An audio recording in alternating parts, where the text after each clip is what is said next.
Oh, what's this? Another devlog? Alexa, play Bread by Lucembro.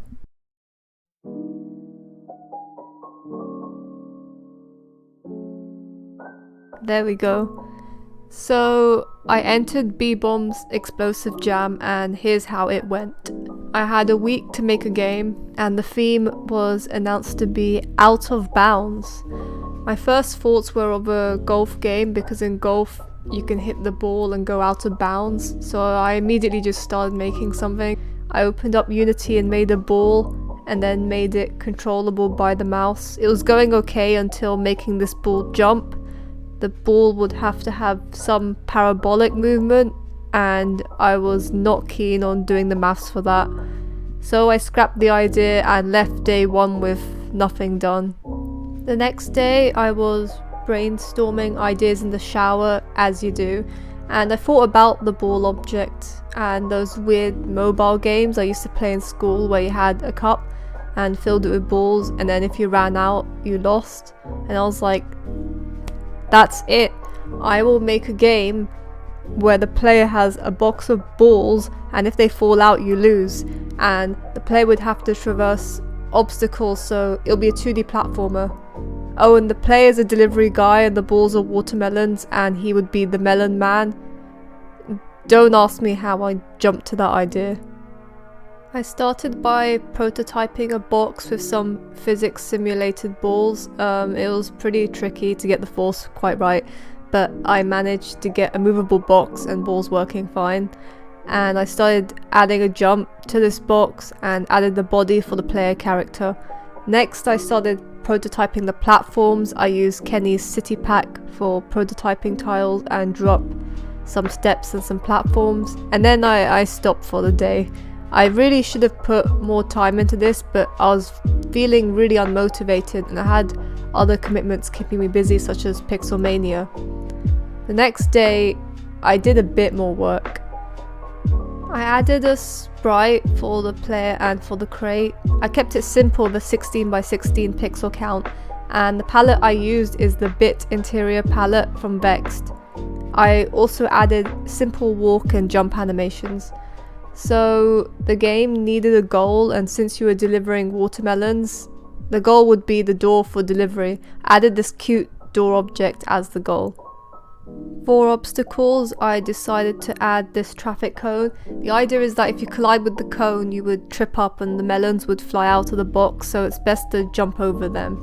Alright, so I have my basic components, but now I need to complete the game loop. I added colliders to the melons so that when they hit the ground, a game over appears. If the melons make it to the delivery door, then the game is won. I drew up a simple striped watermelon sprite and added it to the object. I then made an exploding melon animation for when it hits the ground. It was pretty easy to implement. I've always seen devs add parallax backgrounds to the games, but I barely ever do, so I wanted to try it this time.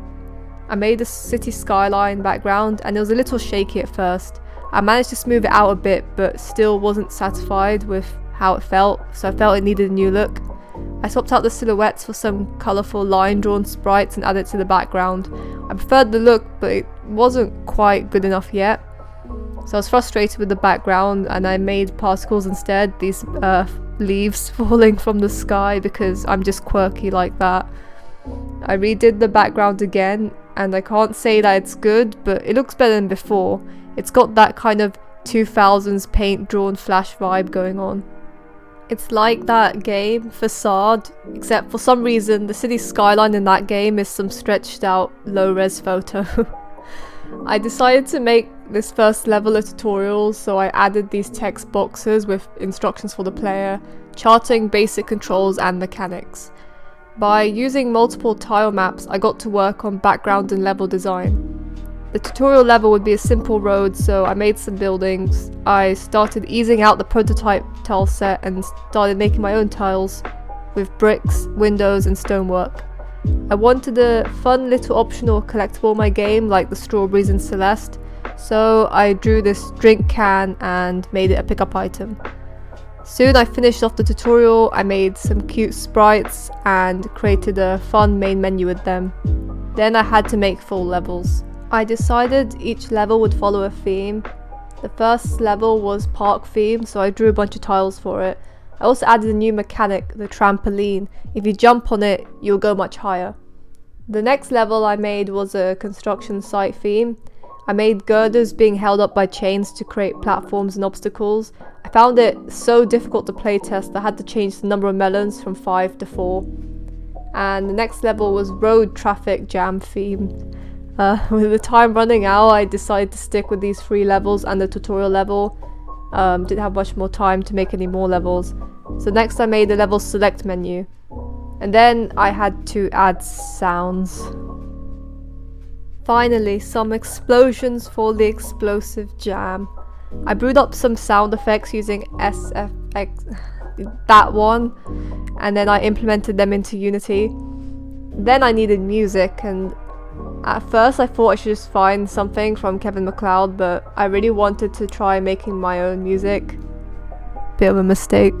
I decided to crack open Bosca Scioli and tried to put something together. The first song I made wasn't that bad. It was kind of like a friendly RPG Pokemon Town vibe, which is pretty chill. Here's the sample.